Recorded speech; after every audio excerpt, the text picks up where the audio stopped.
in depth in the manual white balance and playing around with that, looking at some examples, video, and then we'll have like a little quick 4-question response time for you to do. It's been a while since I've used that Socrative instant poll, which is kind of cool. I'm going to try to use that some more.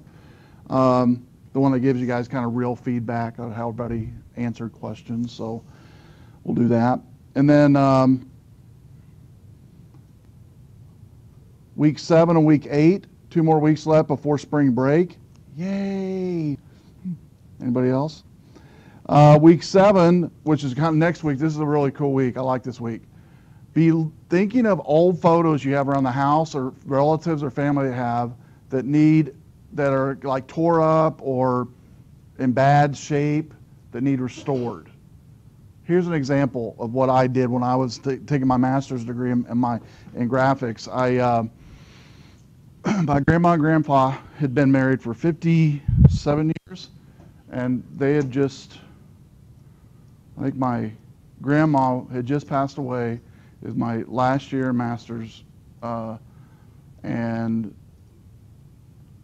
I didn't have a picture of them. Nobody had a picture of them while they were courting. That's what they used to call it before dating came around. And they had a picture like the day of the wedding and after together, but nothing before.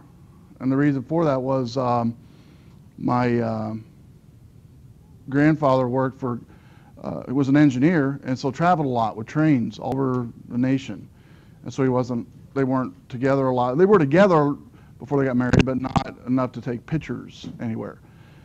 So, because back then you didn't have instant cameras, you had to like set up time, all this good stuff. It was a big to-do to get a photo back then. So anyway, I found an old picture of Grandma and Grandpa both. It was taken within a few years up to the time they were married, and a few years before they were married. I took it and put it together in Photoshop, manipulated it, and made it look like, and if I can find it, I'll bring it next week. I've got it in my closet. It's one thing I've not unpacked when we moved. But anyway, I gave it as gifts that Christmas for all my family members. I, put a nice frame, printed out. But it took me like, 3 months to get this thing done. It was just crazy because I wanted it to be perfect, and it was kind of a final project for the class. And so one of the photos, I think it was my grandpa's photo, was worse off than my grandma's photo. But I wanted to, the trick was you were supposed to make 2 photos look as one, basically, is what it was. And I think his background was dark, hers was white, and so I made it look like he was standing behind her because she was quite a bit shorter than, I think Grandma was only like 4'9" or something like that, and Grandpa was like 5'11", 5'10", something like that. So, I made it to where he was standing behind her, and so it ended up looking pretty cool. So this week, I'd like you to look at photos like that to manipulate. I have some examples here from prior classes that we'll actually look at next week if you want to kind of jump ahead and look at that to see what other classes have done. And it gets some pretty good examples of before and after. And so you'll be learning some techniques in Photoshop on manipulation, using the blur tool, using the copy tool, and a whole bunch of other ones to help you. So that's week 7. And then week 8 after that, right before spring break,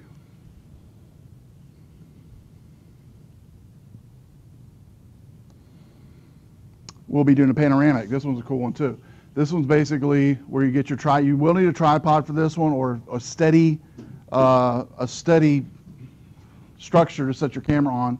You'll be taking a succession of 7 or 8 photos together in a row in a landscape view, and then stitching those together in Photoshop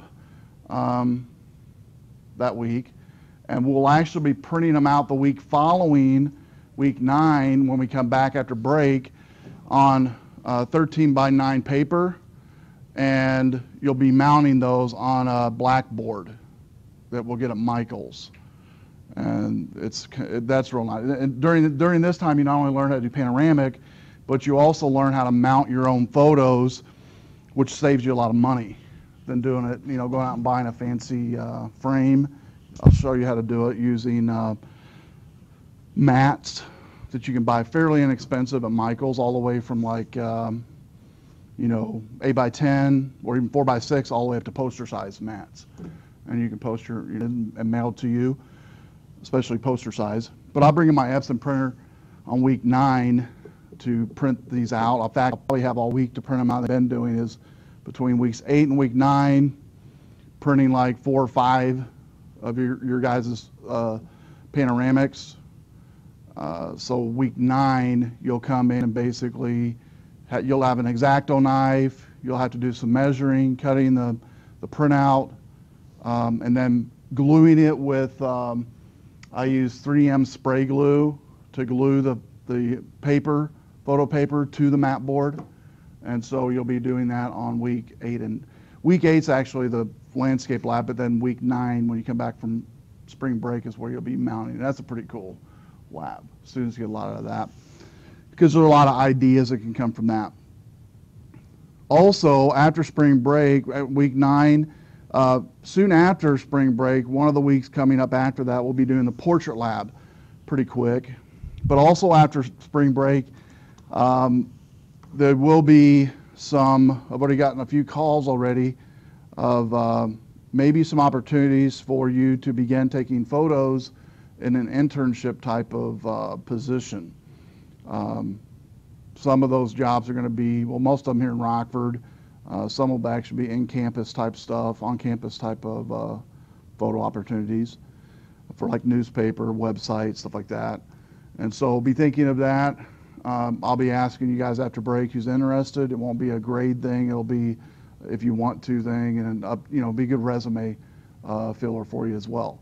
And so just think of that, because I will be mentioning that after spring break. Also after spring break, I'll be showing you, I'll be updating, I think I already have it in here. I haven't put anything in here yet this semester. The camera deals document, I'll be updating that with cameras that I think are good entry level, kind of, you know, lower end SLRs, or higher end point and shoot type of cameras that are currently around, either at stores around here or online.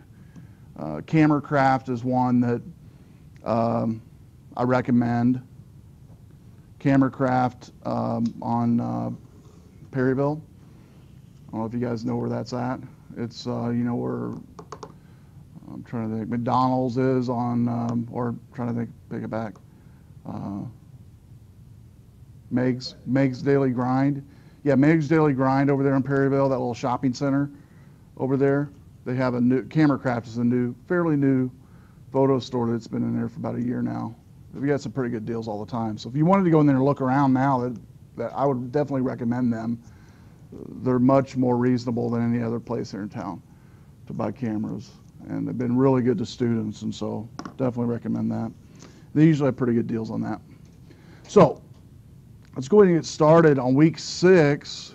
This week, it's two-parter this week. One is an in-class lab that you're going to do after we get through with our discussion on white balance, and you will do this lab kind of part in here, part when you leave, and upload them. You don't have to come back to upload them, but I'm going to let you out a tad bit earlier than usual because of that, because you have a kind of a two-parter. The in-class one will be partly in here, partly you'll leave and take the white balance photos. And then the take-home, we'll go over that before you go. So a two-parter tonight. So if you go into the white balance in-class lab, this is the first one I'm going to kind of go over. There's a video I want to watch first, and then go over some notes here.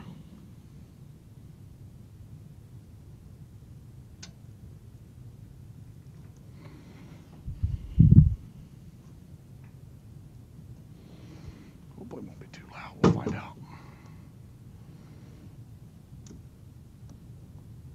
I downloaded the video so it wouldn't have to be lagging on YouTube. So, and you guys can download it too. I think I have a link there for you to download at home if you want to download later. It's not a real long video, like a minute and a half or something.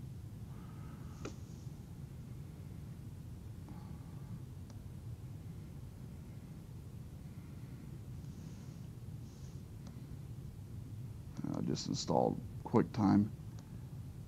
Might not be ready for that. Let's try another app.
It's thinking. Worked my computer too hard today.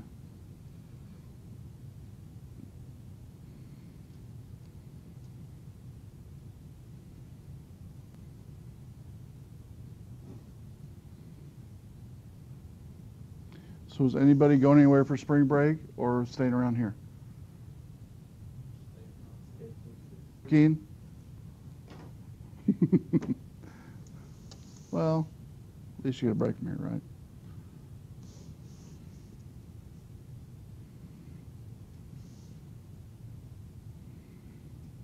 Not that big of a file. It didn't take that long.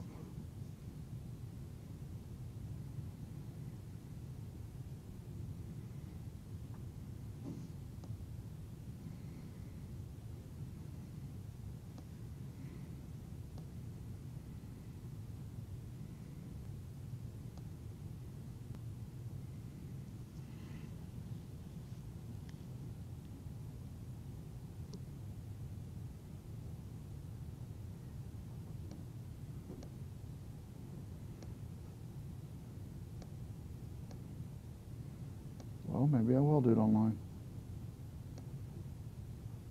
Okay.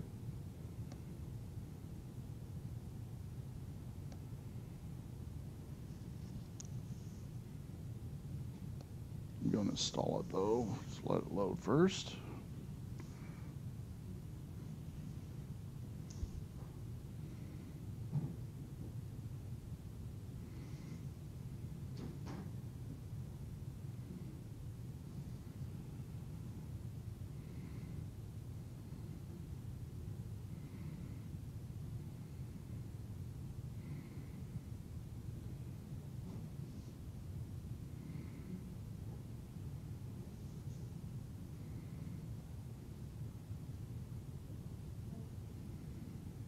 The other file we'll be looking at right after this video is this read white balance 1.pdf, and then we'll be looking at this link here that's an animation on white balance.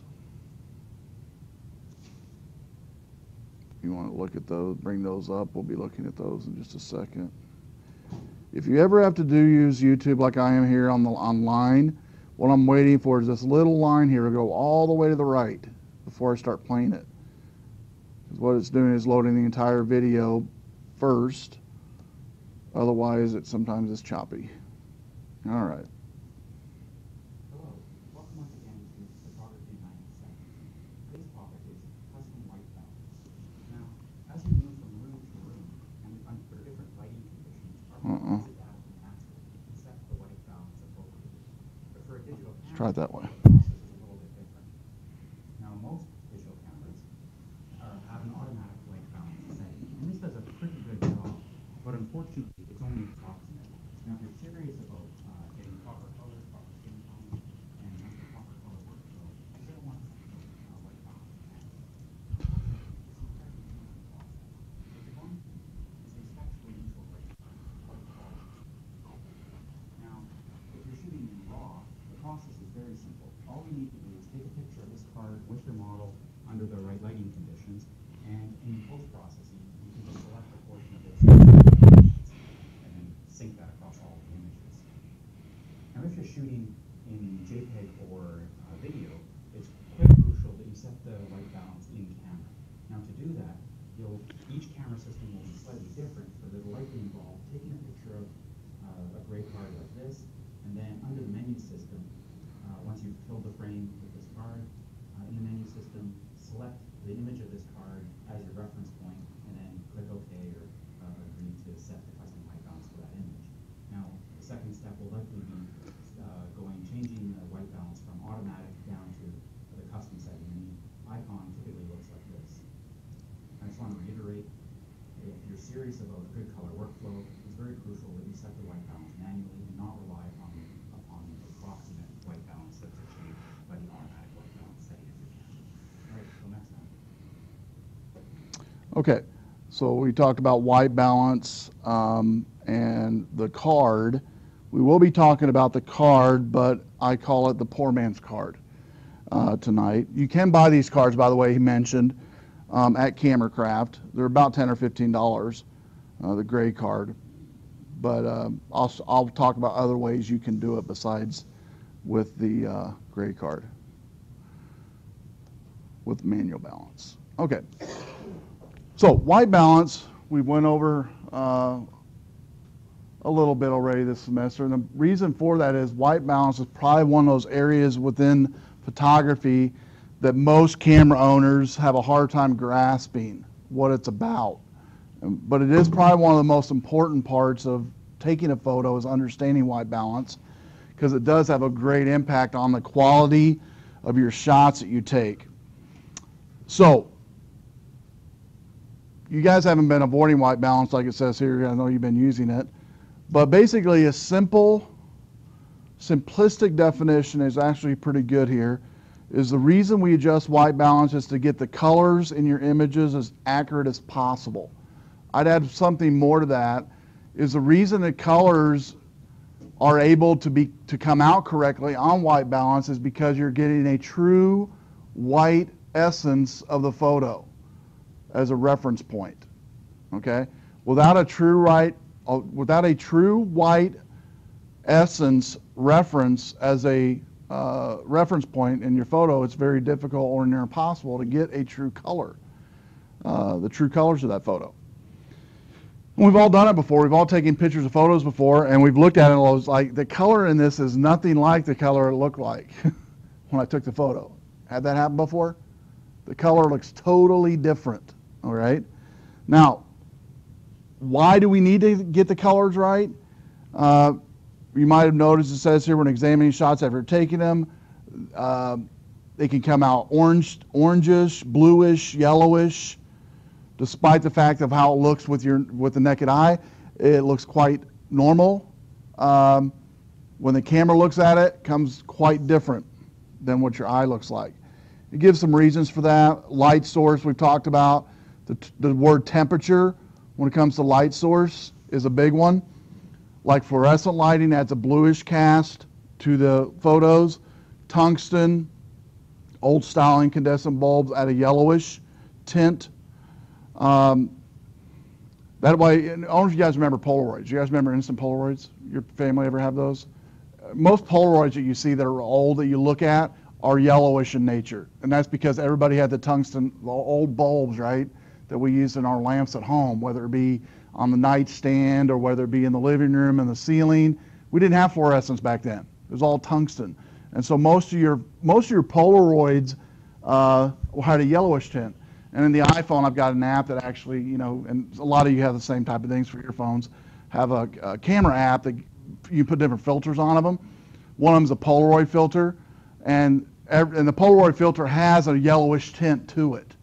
The actual filter does, because most, 60s, around the 70s really, late 60s, early 70s when it was real popular, is the Polaroid photos. And the yellowish tint came from that tungsten lamp. And the range in different temperatures range from very cool light of blue sky through a very warm light of a candle. So if you just look at these pictures here, depending on the light it's in, depends upon the tint. If you just notice that this baby powder, the only reason I know this is baby powder without even looking at it is I have a 3-year-old grandson, so change a lot of diapers. I don't change many diapers, but I've changed a few. But I noticed it because of that. So you notice a tint here on the white. Actually, it's you know, graduated a little bit, but notice it on the pink bottle here. It really changes a lot depending on the light it's in. So we generally don't notice the difference in temperature because our eyes adjust automatically. So your eyes, when you walk into this room, when you walk at home, when you walk in your workplace, automatically adjust to whatever's going on. You don't notice. You don't notice it. Our eyes fill it in. So unless the temperature of the room is very extreme, a white sheet of paper will generally look white to us. However, a digital camera is not clever enough to make those adjustments like our eyes do, and it will treat it around whatever light is around that white piece of paper and give it that certain tint or hue. Hue would be the technical term. So for cooler or bluer light, you tell the camera to warm things up, and warm light, you tell it to cool things down. In film cameras, you normally had only a choice of 2 things, daylight or tungsten. And film, in both situations, would be impossible. So adjusting white balance. Different digital cameras, everybody in here has different ones. I've looked at all of them, helped a lot of you with your cameras when it comes to different settings. So even your white balance, you know, all of you have different white balance auto settings, like different scenes, whether it be tungsten, daylight, cloud, fireworks, whatever. You have those type of settings, and for most situations, they work pretty good, okay? And we'll go over a few of them here. Auto is one. It's where the camera makes the best guess of what the shot is, shot by shot basis. You find it works in most situations, but it's worth venturing out for trickier lighting. Tungsten, this mode is usually symbolized with a little bulb, a little old-fashioned light bulb for shooting indoors, especially under tungsten incandescent bulbs. It generally cools things down and colors the photos, adding some blue, because remember the tint on the tungsten is more of a yellowish tint, so it adds a little blue to give a more truer color to the actual objects in the room. Fluorescent, this compensates for the cool and slightly green of a fluorescent light and will warm things up. Usually, and you guys, your cameras actually will have a lot more of these today. In here it just says normal and halogen, but you guys might have 5 or 6 fluorescent types. How many has that? 5 or 6 different types of fluorescents. I mean, because you got these fluorescents here, right? You got the twist type at home. You got the car light fluorescence. You've got the lamp fluorescence. You've got the nightstand fluorescence. You got all these different fluorescents that are out today. So it's not just 1 or 2 styles anymore. Cloudy, this is, or I skipped one. Daylight sunny. Not all cameras have this setting. Most of yours will have like sunny or sunlight. It basically just warms the shot up, adding yellow or orange. Cloudy will warm things up a touch more than daylight. Flash, the flash of your camera can be quite cool. So there's what's called a flash WB, a flash white balance mode that most of your cameras will have that warms things up, that compensates for the white flash, the overarching white flash. And then shade, the light and the shade is generally cooler or bluer than in direct sunlight, and so this one will warm things up. So you're pretty familiar with the auto settings so up to this point. What we're going to be doing this week, tonight and this week, is focusing as much as we can on manual white balance. Now, some of your cameras are not going to allow you to do manual white balance. I believe I helped most of you find where it was that didn't think you could do it. So if before you leave tonight for the in-class and you still don't know where your manual is, we'll see if we can find it. So bring your camera up here and we'll see if we can find it for you. I know on some of your cameras we had to basically turn off some features. I believe one of them was facial recognition feature. If you turn that off, you have the ability to do the manual white balance. I believe most of your cameras, by default, when you buy them off the store shelf, have that facial recognition turned on.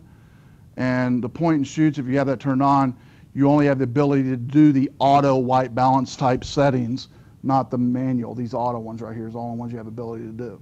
So I believe on most of yours, I helped thus far with manual white balance. That's what we had to do, I believe, was turn off your facial recognition, and then you were able to get to a manual white balance. But if you still need help with that before you leave tonight, let me know, and I'll see if we can help figure out how to do this for you.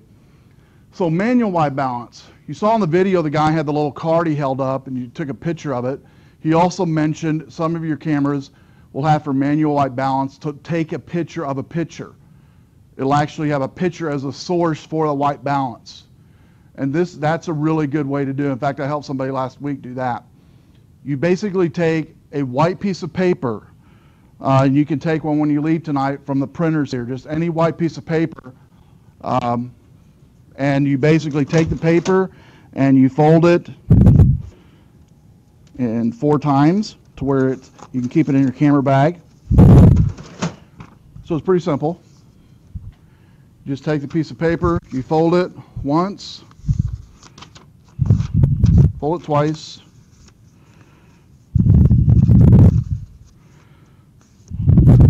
fold it again, like that. And then you can also, you can always bring it out if you want, if you need more room. But basically, place this in a well-lit room. Take a picture of this and keep it as a stored picture in your camera. And a lot of your white balance manual modes will have a setting in there for give me a source photo to use for white balance. You grab a hold of this, and then that'll give you a true white, and then that'll bring the colors out in the photo. Okay? The other way some of your cameras set white balance is in manual mode, it has you press the button halfway down while it searches for white in that picture. It doesn't always do a good job in that. When it doesn't do a good job in that, that's when you can actually take your picture or your paper, put it in front of the object that you're getting ready to take a picture of or to the side of it, and hold your button half down with the white paper, focusing on the white paper, and then that'll adjust your white balance. Okay? There does take some, it is kind of tricky. It's not just a one-time done, you're going to get it. It takes some doing. Sometimes when you do a white balance with paper like this, it's going to be really white. The picture will turn out really white. In those cases, that's when you can play with using the manual white balance where you press the button halfway down to use the objects within the picture. Because sometimes this is going to be maybe too overbearing. So for manual white balance, starting with the second paragraph, the way this is used varies a little by models, and we've already learned that in here this semester. But in essence, what you do is tell your camera what white looks like in a shot, and that's what it tries to do first.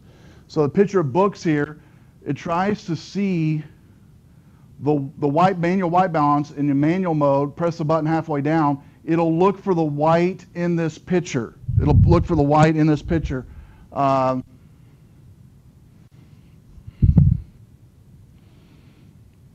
Wake up.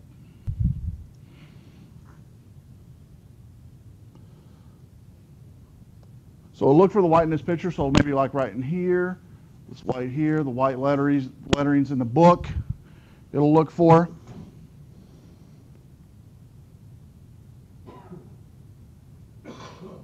So this picture here, you'll notice, the first shot of this book here, it looks, what type of tint does it have on these books? Anybody? Yeah, kind of yellow tint. My parents were smokers, both. My mom's passed, my dad's still alive, but he still smokes. And not a slam on smokers, because I smoked for a year or two out of high school. But when you're around smokers a lot, the room and things that around kind of gets that yellowish kind of tint, right? You know what I'm talking about? And that's what this looks like to me. It reminds me of smoke.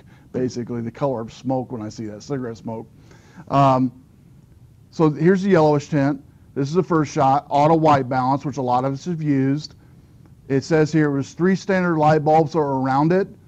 So maybe in a closet type thing, right, with 3 bulbs in the ceiling, or in a den or something like that.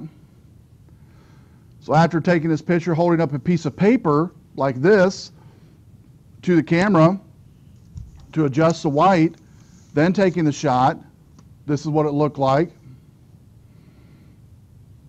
here. And so quite a bit of difference between that and that.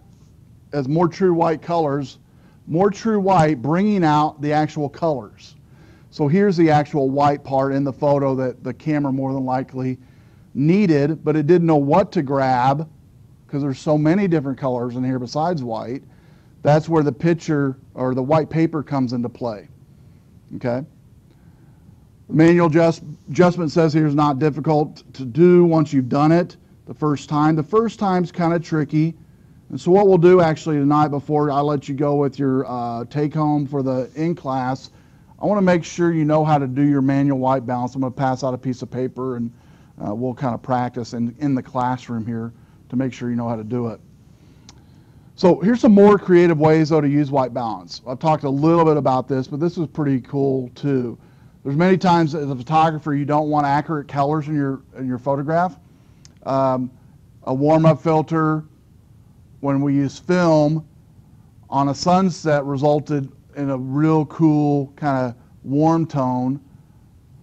Of course, you could go out and buy yourself colored filters for digital cameras that you can attach them to your cameras, especially DSLRs. However, the white balance control on your camera does pretty much the same thing. So here's a first look at a AWB, automatic white balance. The camera took the best guess at the colors, and it got a pretty good spot on. Colors are pretty good in that.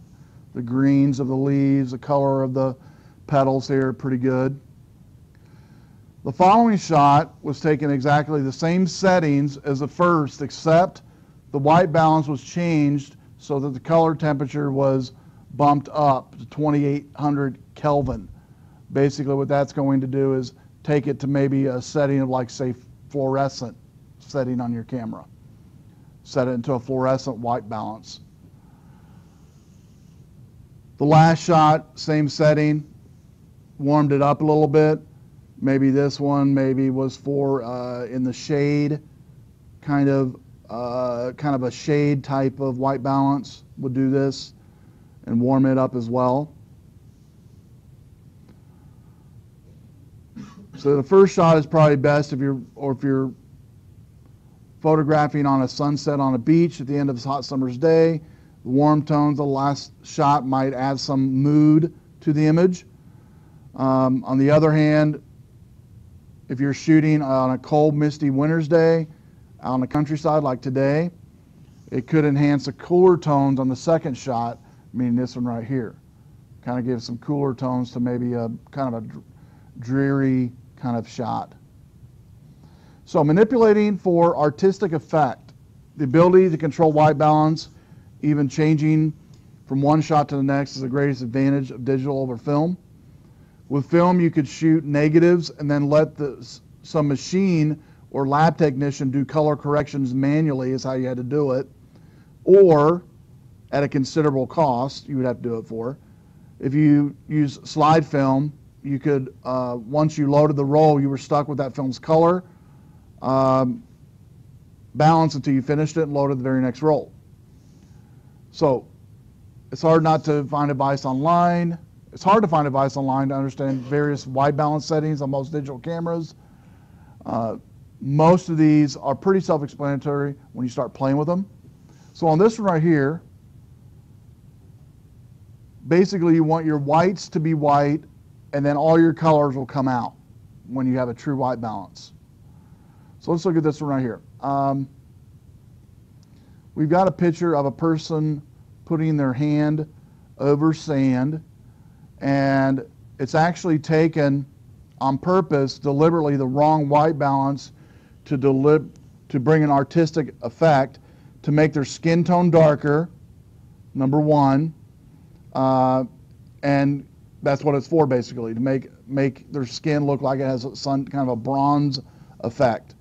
on this one. And basically on this one, taking your camera and playing around with white balance can do that just by setting it at different white balance levels. So this is a sunny area. You could set it to shady to get this type of effect, kind of a shade white balance.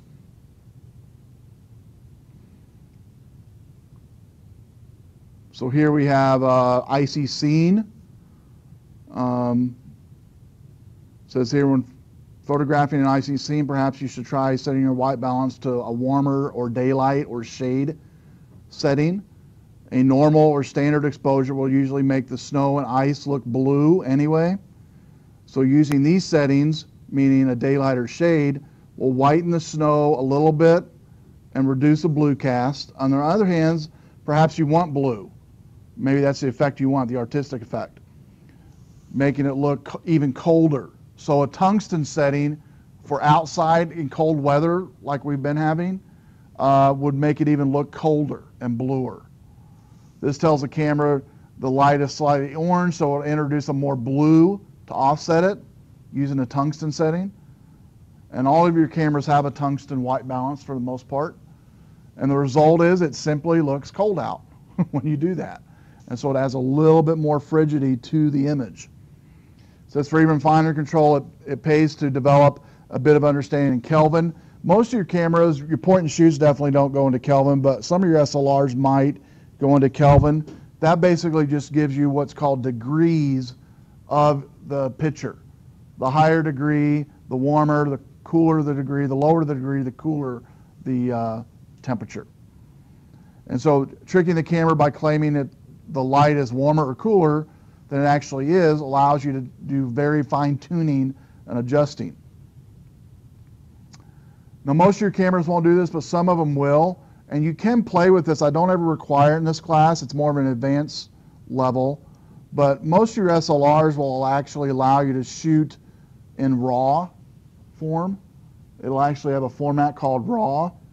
And when you have a format in RAW in your SLRs, you can modify the color and white balance easier in RAW files using Adobe Photoshop in a RAW file format.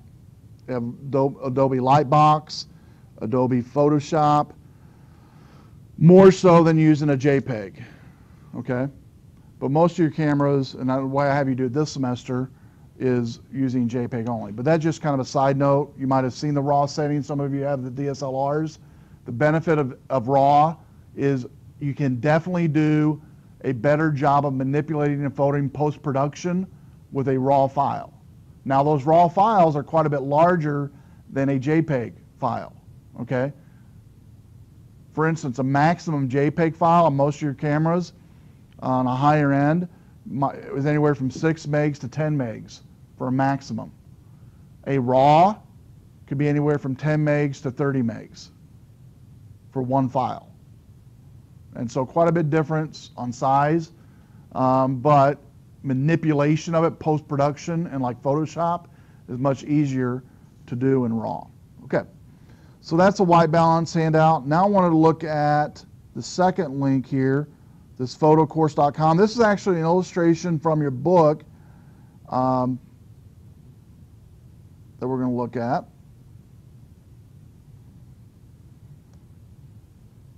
And this is a white balance, adjusting white balance. It's a flower here called a bloodroot flower. It was photographed against a fallen birch tree using a variety of white balance settings. The effects of the settings on the colors in the image range from subtle to dramatic. So first one it has here is cloudy, okay? The cloudy effect of white balance.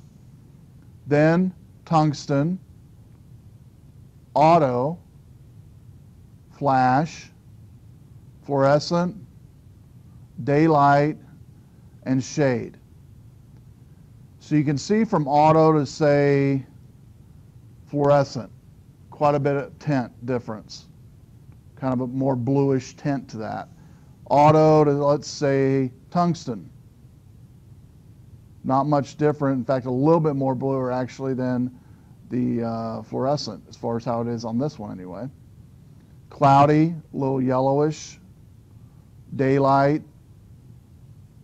a little yellowish as well, or orangish actually, and then shade, just more dull colors in that one. Not much color changes in that one really at all. So it just shows you an illustration of white balance and what it does to a picture. Now let's do this.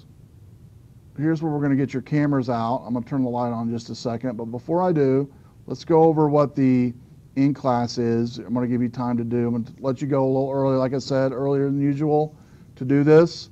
You're going to go for about 10 or 15 minutes and take some photos and manipulate the white balance and take 3 to 5 pictures. That's it. That's all I want you to do, 3 to 5 pictures. So for instance, it could be going out here to the computer lab and taking a picture maybe, just walking around taking a picture.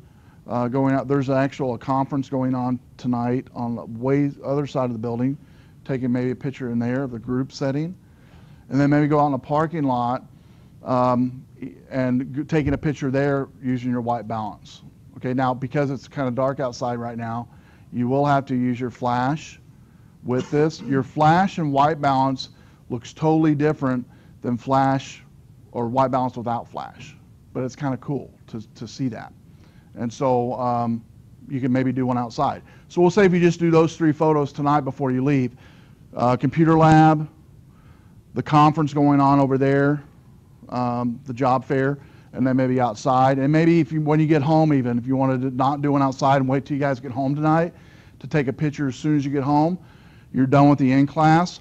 But here's what I want you to do with it, with your photos. You're going to basically use the manual mode, okay, on your camera, and everybody in here, I believe, that needed help with white balance on manual mode, I helped, but if you couldn't figure it out, let's do this real quick. Go ahead and fire up your camera. Let's go to manual white balance, and I want to come by everybody's desk to make sure you know where it's at and have an ISO on this one as well. You're going to set the ISO on your cameras to either auto or 100. That's it. Make sure, if it's not already set this way, that your picture size is set to max or maximum on picture size. You might even have a further term than max. It might be, I don't know, super or something like that. Whatever the highest level is, set it to that. Set the compression, if you have this ability on your camera, some of yours might not, to best quality JPEG setting. So just look in your camera somewhere for best picture setting, max picture setting, max picture size, something like that. So what you're going to do is, number 3 here, you'll use the auto white balance. You're going to shoot 4 pictures in the below setting using the auto white balance. So when I say setting, I mean a picture setting, like say outdoors, indoors, at the mall, wherever. You're going to do 4 pictures of each of the below light settings in auto white balance. You're going to do direct sunlight, in the shade, under tungsten, and under fluorescent. Now, most of you can find the sunlight, no problem, shade, tungsten, or fluorescent. Tungsten, remember, is the old-fashioned bulbs. You might not be able to find, so if you can't, don't worry about it, okay? You might get only 3 categories for this one. So you're going to find a picture setting that has this lighting in the setting already, okay? The lighting of direct sunlight, the lighting of shade, and the lighting of fluorescent. For this one, you're going to do auto white balance. And remember, the ISO is going to be set to auto or 100, picture size to max, and you're going to 3 or 4 pictures for this one, depending on if you can get tungsten, that's fine. So everybody should get at least 3 settings for auto white balance with auto ISO or ISO 100. Then you're going to step 4, set the white balance to sunlight, and shoot the same pictures, direct sunlight, in the shade, tungsten, fluorescent. Okay? Then you're going to choose the correct white balance for the setting. So for instance, for a sunlight picture that you find, a sunlight photo setting that you find, the correct one would be sunlight. You're going to do a sunlight, and you're going to do an auto. For shade, everybody should be able to find shade just fine, a shade photo setting. Auto, sunlight, the correct one is going to be, for that one's going to be shade. Tungsten, this one might be a questionable. You guys might not be able to find tungsten at home or anywhere. So we'll skip to fluorescent, like in here.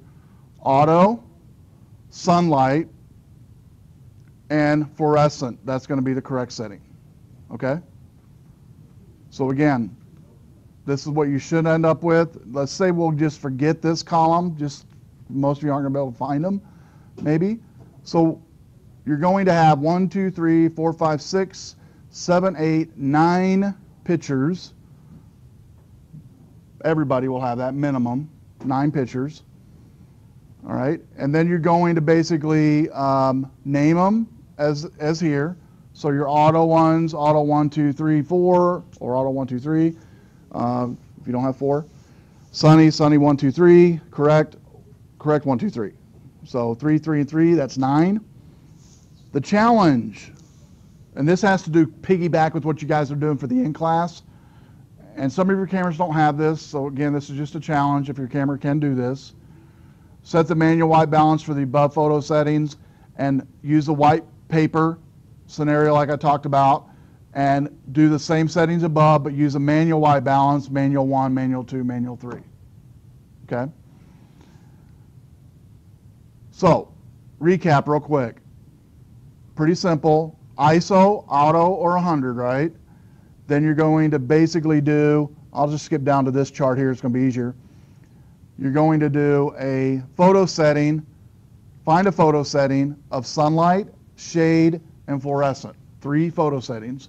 And in each one of those photo settings, for sunlight, you're going to set your white balance to auto, sunlight, and sunlight. Okay? I know it's redundant on this one, but that's what you're going to do. And then for the shade, auto, sunlight, shade, fluorescent, auto, sunlight, fluorescent. And then if you do have manual, throw the manual one in there. So you'd have manual, manual, manual. Okay? Questiones. Now down here where I have you naming everything, in Flickr, you guys have the ability to name photos once they're in there, I believe. I have you naming the JPEG, then uploading it. Some of you are already doing this, and it's fine to do it this way. If you upload all your photos into Flickr and then name them when they're uploaded, to be easier maybe, that might be easier for you to do that. Because all I look at is a photo on Flickr anyway. I'm not looking at, the name, okay? Does that make sense? And so when you name them in Flickr, you're already doing this already. You guys are already doing this. Just name it, in the set, auto 1, auto 2, auto 3, sunny 1, sunny 2, sunny 3, correct 1, correct 2, correct 3. Does that make sense? That's all you have to do.